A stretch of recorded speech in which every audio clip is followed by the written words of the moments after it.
त्या दृष्टीहीन वृद्धाने दोन्ही हाताने समोरच्या लाकडी चौरंगावर त्या कवड्या पसरल्या. हाताने चाच पडत त्याने मनातल्या मनात कसले तरी ठोकताळे मांडले आणि विजेचा झटका लागावा तसा तो झटकन मागे सरकला. चेहऱ्यावर प्रचंड अशी भीती ग्रासली होती. त्याच्या आजूबाजूला जमलेले आदिवासी पाड्यातले 7-8 लोक त्याच्याकडे आणि त्या कोड्यांकडे बघून हैराण झाले होते, कारण मुनीसर बाबाच्या चेहऱ्यावर इतकं भय आजवर कधीही कोणी पाहिलेलं नव्हतं. कायम शांत आणि संयमाने लोकांच्या समस्या सोडवणारे मुनीसर बाबांना कोड्यांवरून भविष्य कळायचं. त्यांची दृष्टी जाऊन 50 वर्षापेक्षा जास्त काळ लोटला होता आणि त्यानंतरच त्यांना ही दैवी देणगी प्राप्त झाली होती, असं पाड्यावरची जुनी खोड सांगायची. मुनीसर बाबांची एकमेव नात शकू त्यांच्याबरोबर त्या आदिवासी पाड्यातल्या त्या छोट्या घरात राहत होती. गेले काही दिवस त्या आदिवासी पाड्यात एक वेगळ्याच प्रकारची नकारात्मकता पसरली होती. जंगलातील जनावर, पशु पक्षी बिथरल्यासारखे करू लागले होते आणि मग गावातली गुरंढोरं पण विचित्रच वागू लागली होती. हा संकेत होता की काहीतरी संकट येते, कारण जनावरांना येणारी संकट आधीच जाणवतात. पाड्यावरची काही जुनी जाणकार लोक समजून गेली होती. त्यासाठीच आज मुनीसर बाबांकडे ते सर्व आले होते. पण त्यांचं असं वागणं बघून तर आता सगळ्यांना अधिकच चिंता वाटू लागली होती. बाबा, काय झालं? शकूनी विचारलं. थरथरत मुनीसर बाबा हळूहळू शांत झाले. संकट येते, खूप भयान, खूप भयान. एवढं बोलून त्यांना ढास लागली आणि ते खोकू लागले. पाणी देत शकूने परत विचारलं, नक्की कसलं संकट बाबा? ती आली आहे संकटाचा निरोप घेऊन. हो, ती आली आहे परत. बाबा आकाशकडे बघू लागले. ती कोणती? बापू कदमने विचारलं. तिचं नाव, वर्णन काही नाही सांगता येणार, पण ती घेऊन आली या संकटाचा निरोप. बाबांचं बोलणं कोणालाच कळत नव्हतं. त्यांना परत ढास लागली आणि ते खोकू लागले. बाबा, जाऊ दे ते सगळं, तुम्ही चला आत, जरा आराम करा. शकू त्याला आधार देत घरात घेऊन गेली. आप्पा, काय करायचं आता? बाबा तर म्हणतायत संकट येणारे, पण नीट असं काहीच बोलत नाहीत. बापू म्हणाला, जाऊ दे, सोड, उद्या बघू. सगळे उठले आणि आपापल्या घरी निघाले. एक दिवस आधी, काहीतरी खूप भयानक होणार आहे विराज, खूप भयानक. तुझ्या कुंडलीचं आकलन करून शास्त्रीजी म्हणालेत. आई म्हणाली. आई, मग काय करू मी, तूच सांग. कामधंदा सोडून घरात बसू का? आणि आजपर्यंत माझी कुंडली तू किती ठिकाणी दाखवलीस, काय काय चांगलं चांगलं सांगितलं होतं, पण त्यातलं किती सत्यात उतरलं? माझा विश्वास नाही आता कशावर. चल, मी फोन ठेवतो. उद्या मायनिंगचं काम लवकर सुरू करायचंय. विराज म्हणाला. ठीक आहे, पण काळजी घे. एकतर मी इथे एकटी आणि तू तिकडे चंद्रपूरला. आई काळजीने म्हणाली. हो, तू पण काळजी घे, विराज म्हणाला आणि त्याने फोन ठेवला. काय रे, काय झालं? रमेशने विचारलं. काही नाही रे. बरं, तू ते मॅप बघितले आहेस ना नीट? कारण उद्या आपल्याला तलावाच्या दिशेला जाणाऱ्या फेजचं मायनिंग सुरू करायचंय. मला ते काळा पत्थर पिक्चरसारखी ट्रॅजेडी नकोय, विराज म्हणाला. हो रे, सगळं बघितलंय मी. तलाव आणि आपली कोळशाची खाण यात जवळपास 4 किलोमीटरपर्यंतची गॅप आहे. आपण फार फार तर 2 ते 2.5 किलोमीटरपर्यंतच खोदणार आहोत, त्यामुळे काळजी नको करू, रमेश म्हणाला. विराज आणि रमेश दोघेही GS मायनिंग लिमिटेड या कंत्राटी कंपनीत इंजिनियर म्हणून काम करत होते.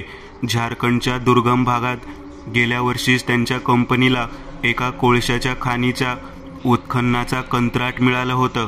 एकतर नक्सल लाईट एरिया असल्यामुळे तिथं फार कुठलीच कंपनी टेंडर भरायला तयार नव्हती आणि GS मायनिंगने तीच संधी हेरून हे कंत्राट मिळवलं होतं. गेले 3 महिने विराज आणि रमेश या दुर्गम अशा भागात एका सरकारी गेस्ट हाऊसवर राहिले होते आणि खाणीचं कामही व्यवस्थित सुरू होतं. गावाचं नाव होतं देवरकोटा. वस्ती जवळपास 50 घरं असतील. गावाच्या बाहेर एक सरकारी गेस्ट हाऊस होतं आणि तिथून 5 किलोमीटर एका कच्च्या रस्त्याने, जो दोन्ही बाजूने जंगलाने वेढलेला होता, तिथं कोळशाची खाण होती. सकाळी 9ला जवळपास 50 मजुरांना घेऊन 3 ट्रक इथून निघत असत आणि संध्याकाळी 5ला तिथून ते 3 ट्रक परत निघत असत. दिवसभर काढलेला कोळसा ट्रकमध्ये भरून ते सर्व ट्रक जवळच्या मालगाडी जंक्शनमध्ये जात असत आणि मग तिथून मालगाडीने त्यांचं वितरण होत असे. ही वाहतूक करणारे अजून 5 ट्रक तिथं तैनातीत होते. विराज आणि रमेशला एक जीप आणि एक ड्रायव्हर दिलेला होता. जेवण खाण्याची सोय ही गेस्ट हाऊसवरच केली होती. आज हमें तालाब की तरफ की खुदाई शुरू करनी है, विराजने मिश्राला सांगितलं. ठीक है साहब, मिश्रा म्हणाला. रमेश आणि विराज मिश्रा आणि बाकी कामगारांबरोबर आता खाणीच्या आत जाणाऱ्या एका लिफ्टनी खाणीच्या आत पोहोचले. तलावाच्या दिशेला असणाऱ्या फेजचं काम मिश्राला समजावत विराज त्या फेजच्या इथं उभा होता. काम समजावत असताना तिथल्याच एका मजुराकडची एक पहार हातात घेत त्याने पाहिलं. आघात भिंतीवर करून तिथल्या खोदकामाचा शुभारंभ केला. क्षणभर काहीतरी विचित्र नकारात्मकता विराजच्या मनाला शिवून गेली, पण त्याने दुर्लक्ष केलं आणि ते दोघं पुन्हा लिफ्टनी वर आले आणि साईट ऑफिसमध्ये आले. मला तर इथं कंटाळा आला आता भाऊ, रोज चाले तेच लवकर इथलं उरकून आता निघावंसं वाटतंय, विराज म्हणाला. तुझं ठीक आहे रे, माझं तर लग्न झालंय. बायको रोज विचारते कधी येत आहे, पण काळजी करू नको, आता फार तर 7 दिवस. एकदा का शेवटचा फेज खोदून झाला की मग आपलं काम संपलं, रमेश म्हणाला. अरे तुला विचारीन म्हणतोय पण विसरतोय. आता आठवलं, ही खाण गेली 5 वर्ष बंद का होती, याबद्दल काही कळलं का तुला, विराजने विचारलं. माहीत नाही रे, पण याआधी इथलीच एक कंपनी या खाणीचं काम करत होती, पण त्यांनी बंद का केलं याबद्दल काही कळलं नाही. कदाचित नक्सलाईट भाग असल्यामुळे असेल किंवा मग लेबर प्रॉब्लेममुळे, रमेश म्हणाला. पण आपल्याला सुद्धा लेबरचा प्रॉब्लेम आलेला होता, कारण या गावातील लोक कामासाठी तयार होतच नाहीत. ते काही कळलं नाही, विराज म्हणाला. हो रे, म्हणून तर आपल्याला दुसऱ्या गावातून लोक आणून हे काम करावं लागते, रमेश म्हणाला. त्या दिवसाचं काम संपवून आता साईट रिकामी झाली होती. आज काम खूप वेगात झालं होतं. रात्री 6ला ते परत गेस्ट हाऊसवर परत निघाले होते. खाणीच्या साईटवरून 3ही ट्रक मजुरांना घेऊन पुढे चालले होते. मागून यांची जीप येत होती. तिथून बाहेर पडून कच्च्या रस्त्याला गाडी लागलीच होती. रमेश मोबाईलमध्ये बघत होता तर ड्रायव्हरची नजर रस्त्यावर होती. विराज बाहेर बघत होता आणि तितक्यात त्याची नजर एका भल्या मोठ्या वडाच्या झाडाखाली उभ्या असलेल्या एका म्हातारीवर गेली. केसांच्या जटा झाल्या होत्या. अंगावर आदिवासी जमातीतील बायकांसारखे कपडे होते, तेही जागोजागी फाटलेले. चेहऱ्यावर सुरकुत्या. उन्हात फिरून त्वचा काळी पडलेली होती. डोळे खोल गेलेले होते. हातात आधारासाठी एक काठी होती. गळ्यात चित्रविचित्र अशा काळ्या मण्यांच्या बऱ्याच माळा घातलेल्या होत्या. कानात तशाच काळ्या मण्यांची कुंडल दिसत होती. शरीरयष्टी इतकी सडपातळ होती की हातापायांची हाड दिसत होती. तिच्या चेहऱ्यावर एक विकृत असं स्मितहास्य होतं. तिची आणि विराजची क्षणभरासाठीच नजरानजर झाली आणि विराजने नजर चोरून समोर रस्त्याकडे बघितलं. क्षणभर त्याच्या अंगावर तिची ती नजर आणि ते स्मितहास्य आठवून काटाच आला.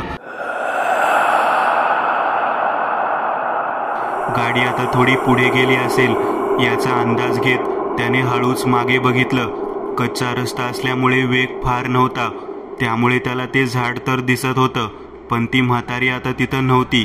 इतकंच काय, ती आसपासही कुठं दिसत नव्हती. हे सगळं अगदी फार तर 1 मिनिटाच्या अंतरात घडलं असेल. विराजला जरा विचित्र वाटलं. आता गाडी 2-3 किलोमीटर पुढे आली होती आणि पुढे देवरकोटा गावाकडे जाण्यासाठी एक वळण होतं. तिथं तो कच्चा रस्ता संपत होता. ते वळण आता समोर दिसत होतं. विराजची नजर त्याच्या डाव्या बाजूला गेली आणि त्याच्या अंगावर काटाच आला, कारण मगाशी दिसलेली ती म्हातारी आता पुन्हा रस्त्याच्या लगत असलेल्या दुसऱ्या एका झाडाखाली उभी होती आणि तिची नजर विराजवर स्थिर होती. तीच नजर आणि तेच स्मितहास्य. रमेश, विराजने नजर रमेशकडे वळवत त्याला हाताने बाहेर बघायचा इशारा केला. रमेशने मोबाईलवरून नजर हटवत खिडकीतून बाहेर बघितलं. काय झालं, रमेश म्हणाला. अरे ती म्हातारी बाई. विराजने पुन्हा बाहेर बघितलं तर आता त्या झाडाखाली कोणीच नव्हतं. काय झालं, रमेशने विचारलं. अरे मगाशी आपण खाणीच्या इथून थोडं पुढं आलो तेव्हा मला एका झाडाखाली एक म्हातारी उभी असलेली दिसली. आदिवासी होती बहुतेक, आणि आता परत इथे त्या झाडाखाली तीच उभी होती. विराजला घाम फुटला होता. अरे पण तिथं तर कोणीच नाहीये, तुला भास झाला असेल, रमेश म्हणाला. विराज यावर काहीच बोलला नाही, पण त्याला हे माहिती होतं की आपल्याला कसलाही भास झालेला नाही. ती बाई खरंच आपल्याला 2 वेळा दिसली. तिची ती नजर आणि तिचे स्मितहास्य आठवून अजूनही विराजच्या अंगावर काटा येत होता. काही वेळातच जीप गेस्ट हाऊसवर येऊन पोहोचली. फ्रेश होऊन दोघेही फोनवर आपापल्या घरच्यांशी बोलून मग जेवण करायला खालच्या डायनिंग रूममध्ये आले. जेवण झालं. आज 1 किलोमीटरपर्यंतचा भाग खोदला आपण. याच स्पीडने 2 दिवसात खोदकाम पूर्ण होईल. मग फक्त माल बाहेर काढायला 1 दिवस खूप झाला. म्हणजेच या शुक्रवारपर्यंत आपण निघू शकतो, रमेश म्हणाला. बरं आहे, लवकरात लवकर इथून गेलेलंच बरं. विराज अजूनही भीतीच्या सावटाखाली वावरत होता. डोंट वरी, चल झोपू आता, रमेश म्हणाला. दोघेही आपापल्या खोलीत आले. रमेश आणि विराज दोघांच्याही खोल्या शेजारी शेजारीच होत्या. रात्र झाली होती. खोलीचं दार व्यवस्थित बंद करून घेत विराज बेडवर आडवा झाला. पण तो चेहरा, ती नजर आणि तिचा तो विचित्र अवतार डोळ्यासमोरून जात नव्हता. कशीबशी त्याला झोप लागली. मध्यरात्रीचे 2 वाजले होते. घशाला कोरड पडल्यासारखं झालं आणि विराज झोपेतून जागा झाला. उठून त्याने बाजूचा टेबल लॅम्प लावला, पण तिथे पाण्याचा जग रिकामा होता. विराज उठला आणि पाणी पिण्यासाठी म्हणून पायऱ्या उतरून गेस्ट हाऊसच्या किचनकडे आला. त्या घटनेबद्दल मनात आता कुठलाही विचार नव्हता. तो किचनमधून पाणी पिऊन निघालाच होता आणि त्याची नजर किचनच्या खिडकीवर पडली आणि त्याच्या हातापायाला भीतीने कंप सुटला, कारण तीच आदिवासी म्हातारी खिडकीतून आत डोकावत होती. तीच नजर आणि तेच भयानक स्मितहास्य. विराजला किंचाळायचं होतं, पण त्याची वाचाच बसल्यासारखं झालं होतं. आणि तितक्यात अचानक लाईट गेले आणि सगळीकडे काळोख झाला. आता तर त्याच्या भीतीत अधिकच भर पडली होती. तो चाच पडत किचनमधून बाहेर यायचा रस्ता शोधू लागला. कसा बसा तो किचनमधून बाहेर पायऱ्यांजवळ आला. थरथरत तो पायऱ्या चढून खोलीत पोहोचला. दार लावून घेतले आणि पलंगावर आडवा झाला. त्याला अजूनही कळत नव्हतं नक्की काय करावं. तोंडातून अजूनही आवाज फुटत नव्हता. लाईट अजूनही गेलीच होती आणि तितक्यात अचानक लाईट सुरू झाली. छताला चिटकलेली ती आदिवासी म्हातारी वरून विराजच्या अंगावर पडली आणि तो किंचाळत जागा झाला. क्षणभर त्याचं हृदय तोंडाशी आलं होतं. पण हे स्वप्न आहे हे समजायलाही त्याला काही मिनिटं लागली. सगळीकडे उजाडलं होतं, यामुळे त्याला जरा धीर आला होता.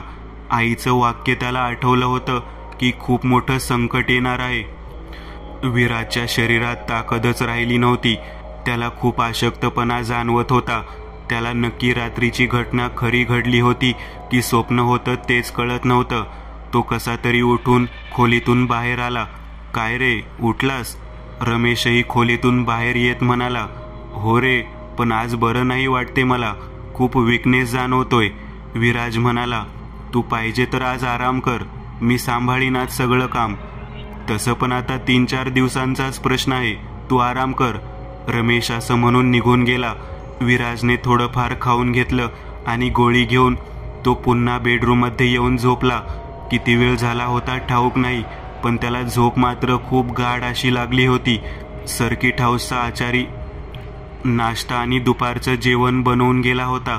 आता तो थेट संध्याकाळी 6 नंतर येणार होता. बराच वेळाने विराज उठला. आता जरा बरं वाटत होतं. घड्याळात दुपारचे 2 वाजले होते. तो उठला आणि खाली आला.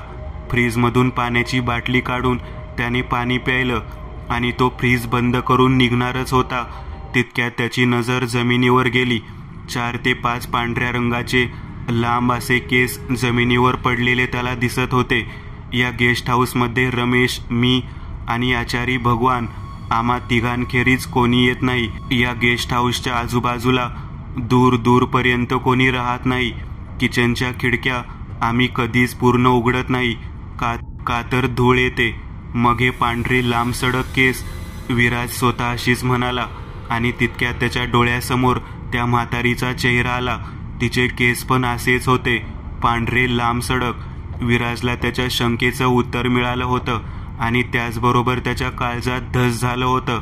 म्हणजे ती इथं आली होती की ती अजूनही इथंच आहे. तेवढ्यात मागून काठी टेकत टेकत कोणी चालत येण्याची चाहूल लागली. त्याच्या काळजाची धडधड वाढली आणि त्याने मागे वळून पाहिलं. ती त्याच्या अगदी मागेच उभी होती. तीच नजर आणि तेच विकृत स्मितहास्य, पण आज तिचा चेहरा पूर्णपणे काळा होता. जणू काही चेहऱ्यावर कोळशाच्या खाणीतला काळसरपणा होता. विराजच्या तोंडून किंकाळी देखील फुटू शकत नव्हती. तो भीतीने गार पडला होता. त्याचा जीव त्याच्या कंठाशी आला होता. ती फक्त त्याच्याकडे बघत होती आणि अचानक तिच्या डोळ्यातून पाणी येऊ लागलं आणि एका भयंकर अशा किळसवाण्या स्वरात ती विवळू लागली. तिचं ते रडणं सुरू झालं, पण नंतर अचानक तिच्या त्या रडण्याच्या स्वरात अनेक रडण्याचे, विवळण्याचे आवाज एकत्र झाले. पण पुढे जे दृश्य त्याने पाहिलं ते एखाद्याचं हृदय बंद पाडण्यासाठी पुरेसं होतं. विराजची पापणी लवते ना लवते त्या एका क्षणभराच्या काळात त्याच्या आजूबाजूला त्या म्हातारीसारख्या अनेक म्हाताऱ्या त्याच्या बाजूला उभ्या राहून एक स्वरात विवळत होत्या. विराजच्या कानावर तो आवाज पडून त्याचे कान बधीर झाले आणि तो किंचाळत जागा झाला. तो त्याच्या बेडरूममध्ये होता. हे पाहून त्याला धक्काही बसला होता आणि क्षणभर बरंही वाटलं होतं. त्याने घड्याळ बघितलं. 2:15 झाली होती. मी स्वप्नात घड्याळ बघितलं होतं तर 2 वाजले होते आणि हा सगळा प्रकार जो मला स्वप्नात दिसला तोही 10-15 मिनिटातच घडला असेल. मग जे घडलं ते खरंच स्वप्न होतं की सत्य? विराजच्या मनाला हा विचार शिवून गेलाच होता आणि त्याच क्षणी त्याच्या कानावर त्या म्हातारीच्या रडण्याचा आवाज अचानक पडला आणि काळजाचा थरकाप उडाला. तो दचकून मागे वळून बघू लागला आणि आता मात्र त्याचं डोकंच सुन्न झालं. खोलीतल्या कपाटाच्या वर बसून ती म्हातारी विवळत होती, पण चेहऱ्यावर मात्र स्मितहास्य होतं. पाय तिने खाली सोडले होते. विराज खोलीतून बाहेर पळण्यासाठी दाराजवळ आला. दार उघडून तो बाहेर आला आणि त्याचं हृदय आणि मेंदू दोन्ही हादरून गेलं होतं, कारण खोलीच्या बाहेर असलेल्या पूर्ण पॅसेजमध्ये त्याच म्हातारीसारख्या दिसणाऱ्या अनेक म्हाताऱ्या उभ्या राहून विवळत होत्या, पण प्रत्येकीच्या चेहऱ्यावर एक स्मितहास्य होतं. डोळ्यासमोर अंधारी आली आणि विराज खाली कोसळला आणि मोबाईलच्या रिंगटोनने दचकून झोपेतून जागा झाला. आता हे तरी सत्य आहे की स्वप्न आहे याचा हिशोब लावेपर्यंत फोन कट झाला होता. त्याने आसपास बघितलं. तो बेडरूममध्येच होता आणि घड्याळात आता 2:30 वाजले होते. पुन्हा 15 मिनिटांचाच हिशोब. त्याने फोन हातात घेतला. फोन साईट ऑफिसच्या लँडलाईनवरून आलेला. त्याने लगेच साईट ऑफिसला फोन लावला. हॅलो, विराज बोलतोय. सर, मी बोलतोय सदानंद. लवकरात लवकर सरकारी हॉस्पिटलला पोचा. मिश्राजी आणि रमेश सरांना तिथे घेऊन पोचतोय आम्ही. सदानंद, साईट ऑफिसवरचा ऑफिस बॉय म्हणाला. खूप घाबरलेला होता तो. ओके ओके, मी पोचतोच लगेच. विराज घाईघाईत फोन ठेवून कपडे बदलून निघाला. एकतर काल रात्रीपासून पडणारी स्वप्न हे भीतीचं कारण पुरेसं असताना आता रमेश आणि मिश्रा दोघांना हॉस्पिटलमध्ये भरती केलं होतं. पण नक्कीच काय झालं असेल त्यांना? ते नीट असतील ना? असे अनेक प्रश्न विराजच्या डोक्यात घोळत होते. त्याने भगवानला फोन करून बोलावून घेतलं आणि त्याच्या गाडीवरून ते दोघेही हॉस्पिटलकडे निघाले. अर्ध्या तासाच्या अंतरावर हॉस्पिटल होतं. रमेश आणि मिश्रा दोघांना ICUमध्ये ठेवलं होतं. डॉक्टर, काय झाले? कसे आहेत दोघे? विराजने डॉक्टरला विचारलं. हे बघा, आता काही सांगता येणार नाही नक्की काय झाले, पण चेहरा आणि हातापायांवर काहीतरी चावल्यासारखं दिसतंय. अंगावर काळे मोठमोठे फोड आहेत. डॉक्टर ऑपरेशन थिएटरमध्ये जात म्हणाला. विराज तिथून बाहेर आला. काय रे बबन, झालं काय तिथं? विराजने बबन नावाच्या कामगाराला विचारलं, पण तो अजूनही घाबरलेला होता. त्याच्या चेहऱ्यावर भीती स्पष्ट दिसत होती. साहेब, काल आपण जिथं काम सुरू केलं होतं आज सकाळी आम्ही त्याच जागी काम सुरू केलं. दुपारी 1 वाजता आम्ही जवळपास 1.5 किलोमीटरपर्यंत खोदकाम करत आतपर्यंत पोहोचलो होतो. पण खोदकाम करताना असं जाणवत होतं की त्या जागेतला खाणीचा भाग खूपच भुसभुशीत असल्यासारखा वाटत होता. म्हणजे नेहमीपेक्षा खूप सहजपणे खोदता येत होतं. तरी आम्ही काम सुरूच ठेवलं होतं आणि काही वेळातच तिथं खोदता खोदता ड्रिल मशीनमुळे एक भलं मोठं भगदाड पडल्याचं आम्हाला दिसलं आणि आम्ही मागे हटलो. काही मजूर तिथंच थांबले आणि काही जण तिथून वर मिश्राजी आणि रमेश सरांना सांगायला गेले. रमेश सर आणि मिश्राजी काही वेळात तिथं आले. त्यांनी त्या भगदाडातून पलीकडे बघायचा प्रयत्न केला, पण काही दिसलं नाही. मग रमेश सरांनी आम्हाला ड्रिल करून तिथे भगदाड अजून मोठं करायला सांगितलं. ड्रिल मशीनने पोखरून आम्ही जेव्हा तो भाग पूर्णपणे बाजूला करून पाहिलं तर तिथं खाणीचं ते भुयार संपत होतं आणि डोंगराच्या कड्यासारखा एक कडा तयार झालेला आणि तिथून पुढं खाली एक भली मोठी विहीर दिसत होती. खाणीच्या भुयारापासून जवळपास 30-40 फूट खाली त्या विहिरीचेच कठडे वरून आम्ही बघत होतो. पण त्या विहिरीच्या आतपर्यंत मात्र काही दिसत नव्हतं. सगळे लाईट मारून बघितले पण काही दिसू शकलं नाही. फक्त विहिरीचे कठडे दिसले. बबन म्हणाला, बापरे, म्हणजे त्या तलावाच्या आणि खाणीच्या मध्यभागी एक अंडरग्राऊंड विहीर आहे. बरं, पण पुढे काय झालं? विराजने विचारलं. पुढे रमेश सर आणि मिश्राजी बराच वेळ खाणीच्या कड्यावर उभा राहून खाली लाईट मारून विहिरीच्या आजूबाजूला बघू लागले. विहिरीच्या आजूबाजूला पण सगळीकडे कोळसाच कोळसा होता आणि मध्यभागी मोठी विहीर. ते दोघं तिथंच उभे होते. आम्ही मजूर लोक जेवणासाठी बाहेर आलो. अर्ध्या तासांनी आम्ही परत त्या खाणीच्या कड्याशी पोहोचलो तर रमेश सर आणि मिश्राजी दोघेही बेशुद्ध अवस्थेत पडलेले आम्हाला दिसले. त्यांच्या चेहऱ्यावरनी हातापायांवर मोठमोठाले काळ्या रंगाचे फोड होते. ते बघून आम्ही त्यांना लगेच खाणीतून वर घेऊन आलो आणि मग तुम्हाला कळवलं. विराज हे सगळं ऐकून धक्क्यात होता. थोडासा बाजूला येत त्याने हेड ऑफिसला सगळं काही कळवलं. काम थांबवण्याचे आदेश त्याला मिळाले होते, पण काम ऑलरेडी थांबलेलंच होतं. बबन, आता काम थांबवायला सांगितलं आहे. उद्या साईट ऑफिसवर येऊन सगळ्या मजुरांचा हिशोब घेऊन जा. बाकी मशिनरी वगैरे खाणीतून वर घेऊन यायला काही जणांना खाली जावं लागेल. विराज म्हणाला, ठीक आहे सर. बबन म्हणाला, पण जे घडलं होतं त्यातून सगळेच धक्क्यात होते. एकतर कोळशाच्या खाणीच्या खाली एक इतकी मोठी विहीर असणं, त्यात रमेश आणि मिश्रा दोघांच्या चेहरा आणि हातापायावर असलेले ते मोठमोठाले काळे फोड, या सगळ्याच गोष्टी आकलनाच्या पलीकडच्या होत्या. काही वेळ हॉस्पिटलमध्ये थांबून विराजने रमेशच्या घरी अजून काही कळवलं नव्हतं, कारण त्याच्या घरचे उगाचच घाबरतील. रमेश शुद्धीवर आल्यावर मग कळवू या विचाराने तो थांबला होता. 2 तास झाले आणि डॉक्टर ऑपरेशन थिएटरमधून बाहेर आले. डॉक्टर, कसे आहेत दोघं? विराजने विचारलं. चेहऱ्यावर आणि हातापायावर आलेले ते फोड आम्ही स्वच्छ केलेत, पण ते नक्की कशाचे फोड आहेत ते कळत नाहीये. मधमाशा चावल्यावर सुद्धा इतके विचित्र फोड येत नाहीत. बरं, ब्लडमध्ये कुठेही कसलं विष किंवा दुसरी कसली रिॲक्शन दिसत नाहीये, पण ब्लड प्रेशर वर खाली होते. बघू, एक दिवस निरीक्षणाखाली ठेवावं लागेल, पण ते दोघे अजूनही शुद्धीवर आलेले नाहीत.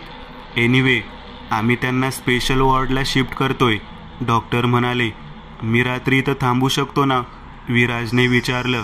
नाही, त्याची गरज नाही. स्टाफ आहे, काळजी नका करू, डॉक्टर म्हणाले आणि निघून गेले. काही वेळातच मिश्रा आणि रमेश दोघांना स्ट्रेचरवरून स्पेशल वॉर्डला शिफ्ट केलं. हातापायांवर, चेहऱ्यावर बँडेजच्या पट्ट्या होत्या. 6 वाजता विराज आणि आचारी भगवान तिथून निघाले, कारण रात्री हॉस्पिटलला थांबता येणार नव्हतं. गाडीवरून येतानाही विराजच्या डोक्यात विचार चालूच होते. खरं तर मनातून तो घाबरला होता, कारण आज गेस्ट हाऊसवर त्याला एकट्याला राहावं लागणार होतं. त्यातच रमेशची काळजी होतीच. आजचा दिवस खूपच वाईट गेला होता. मनात भय आणि मित्राची काळजी या गोष्टी काठोकाठ भरलेल्या होत्या. भगवान, आज रात्री इथंच थांब. गेस्ट हाऊस समोर बाईकवरून उतरत विराज म्हणाला. चालेल साहेब. भगवानही तयार झाला. ते दोघेही गेस्ट हाऊसच्या दारातून आत शिरले. रात्री जेवण करून विराज खोलीत आला. मनात अजूनही धाकधूक होतीच, कारण दुपारी त्याला पडलेली एकात एक अशी 2 स्वप्न. ती म्हातारी कोण आहे आणि मला सारखी का दिसतीये, आणि त्या खाणीच्या खालची ती विहीर, रमेश आणि मिश्राच्या चेहऱ्यावर आलेले ते काळे फोड. या विचित्र घटना आणि मुख्य म्हणजे या सगळ्या घटना एकाच वेळी घडायचं कारण काय असेल की या सगळ्या घटना एकमेकांशी निगडीत आहेत? असं तर नसेल? विचारात गुंग होऊन विराजचा डोळा कधी लागला तेच समजलं नाही. मध्यरात्र झाली होती. विराजला अचानक गारठा जरा जास्तच जाणवू लागला होता. तसेच जोरजोरात वाहणारा वाराही जाणवू लागला होता.